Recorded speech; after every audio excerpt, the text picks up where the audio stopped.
आज हम बनाने जा रहे हैं बादामी दाल हांडी। वॉश करके भिगोएं और फिर उसी पानी के साथ आप इसको बॉईल होने दें। अगर आपने इसको अच्छा सा भीगने के लिए वक्त दे दिया है तो फिर ये बहुत ज़्यादा वक्त नहीं लगेगा इसमें और दाल आपकी अच्छी सी सॉफ्ट हो जाएगी। इसके अलावा हम इसका मज़ेदार सा मसाला बनाएंगे। तो ऐसा करेंगे, जब तक ये दाल बॉईल हो रही होगी हम इसका मसाला तैयार कर लेंगे, ताकि जैसे ही दाल बॉईल हो तो हम इसको मसाले में मिक्स करें और ये रेडी हो जाएगी। तो आंच को भी खोल देते हैं और इसमें भी मैं ऐड कर दूंगी हल्दी और साथ ही शामिल कर देंगे नमक। थोड़ा सा और पानी ऐड कर देते हैं।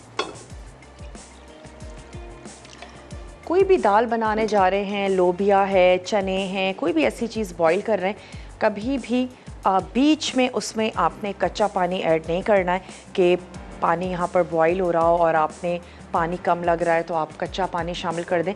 हमेशा उसको बॉईल करके ऐड करें, वरना दालें हैं या चने हैं, लोबिया है, वो सख्त हो जाते हैं, फिर वो और ज़्यादा वक्त लेंगे गलने में। तो सेम टेम्परेचर पे आप उसमें पानी ऐड कीजिएगा। अगर बीच में आपको लगे कि पानी कम हो गया है तो चले थोड़ा सा ऐड कर देते हैं हल्दी पाउडर और साथ ही मैंने इसमें नमक शामिल कर दिया। थोड़ा सा इसको स्टर कर लेते हैं और इसको बॉईल होने देते हैं। तो अब यहाँ पर माश की दाल भी हमारी बॉईल हो रही है और साथ ही जो चिकन है वो भी बॉईल हो रही है। कवर कर देते हैं ताकि जल्दी से स्टीम बन जाए। तो एक चीज़ हमने ऐड नहीं की थी, छोटी इलायची, तो मैं वो भी इसमें शामिल कर देती हूँ। और अब हम तैयार कर लेते हैं इसका मसाला, जो हम माश की दाल आज बनाने के लिए जा रहे हैं। इसको हमने बॉईल होने के लिए रख दिया नमक, हल्दी और छोटी इलायची के साथ। तो अब यहाँ इसका जो हम मसाला बनाने जा रहे हैं उसके लिए सबसे पहले तो शामिल कर देते हैं ऑयल। 1/4 कप आप इसमें ऑयल शामिल कर दें और इसमें हम ऐड कर देते हैं ज़ीरा। ज़ीरा कड़कड़ाना शुरू हो जाएगा, इसमें हम लहसुन भी शामिल कर देंगे और साथ ही शामिल कर देंगे स्लाइस प्याज, ताकि प्याज भी फ्राई होती रहे और इसके साथ साथ जो ज़ीरा और लहसुन है वो भी कुक होता रहे। तो ये है हमारे पास ज़ीरा। ऑयल गर्म होना भी शुरू हो जाएगा। इसमें 1 टीस्पून हमने शामिल कर दिया ज़ीरा और ताज़ा कुटा हुआ लहसुन, 3 से 4 जवे ये हमने इसमें ऐड कर दिए और साथ ही शामिल कर देते हैं प्याज। लहसुन की भी अच्छी सी खुशबू आनी शुरू हो जाएगी। प्याज को सिर्फ हम थोड़ा सा लाइट सा पिंक करेंगे, बहुत ज़्यादा हमने इसको गोल्डन नहीं करना। और फिर उसके बाद इसमें हम ऐड कर देंगे टमाटर। कुछ हमारे मसाले हैं जो हम शामिल करेंगे और फिर इसको हमने अच्छा सा भून लेना है कि टमाटर बिल्कुल मैशी से हो जाएं, ज़बरदस्त से हो जाएं। अच्छा, अब इसमें भी 2 ऑप्शंस हैं। आप दाल को अगर बहुत ज़्यादा फरेरा रखना चाहते हैं आप इसको वैसे तैयार कर लीजिए, और इसको अगर हल्का सा घुटावा बनाना चाहते हैं तो वैसे भी बना सकते हैं। हम इसको हल्का सा घुटावा तैयार करेंगे। बहुत ज़्यादा दाल का दाना बेशक नज़र आए, लेकिन हल्की सी घुटी हुई हो, थोड़ी सी गीली हो दाल, और उसको आप चपाती के साथ ही इंजॉय कीजिएगा, बहुत अच्छी लगेगी। अच्छा, माश की दाल और चने की दाल, ये दोनों दालें थोड़ा सा देर से हज़म होती है, स्पेशली वो तमाम लोग जिनको थोड़ा सा मसला हो जाता है चने की दाल से या फिर माश की दाल खाने से या कोई बादी चीज़ गोभी वग़ैरह।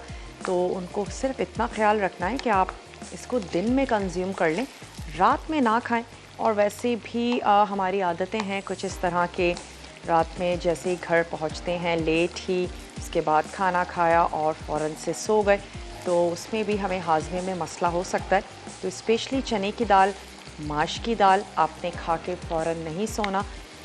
कोशिश किया करें 8 बजे अपना डिनर जो है वो ख़त्म कर लें, ताकि 3 से 4 घंटे आपके पास हों, आप उसको अच्छे से हज़म करें। है प्याज का, तो थोड़ी सी प्याज मैं निकाल लेती हूँ, ताकि जब हम इसको दाल को गार्निश कर रहे हो तो उस वक्त हम ये प्याज ऐड करेंगे और शामिल कर देते हैं टमाटर।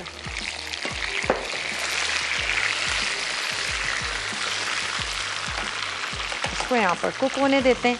ऐड कर देती हूँ मैं इसमें नमक और पिसा हुआ गरम मसाला भी शामिल कर देंगे। थोड़ा सा नमक शामिल करेंगे क्योंकि दाल को उबलते वक्त भी हमने ऐड किया था नमक। और साबित पिसा गरम मसाला जो है वो हम इसमें एंड में शामिल करेंगे। लाल मिर्चों का पाउडर मैं इसमें थोड़ा सा ऐड करूँगी।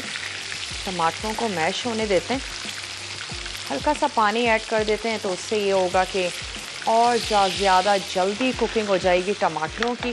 थोड़ा सा मैं इसमें शामिल कर देती हूँ पानी।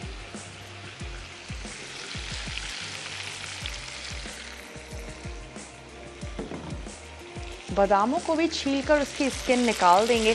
गल गई है तो ऐसा करते हैं, पहले दाल और मसाला इसको मिक्स करके हल्का सा चम्मच चलाते हैं। थोड़ा सा मैं इसमें पानी ऐड करूँगी, तो यहाँ से ले लेते हैं स्पून,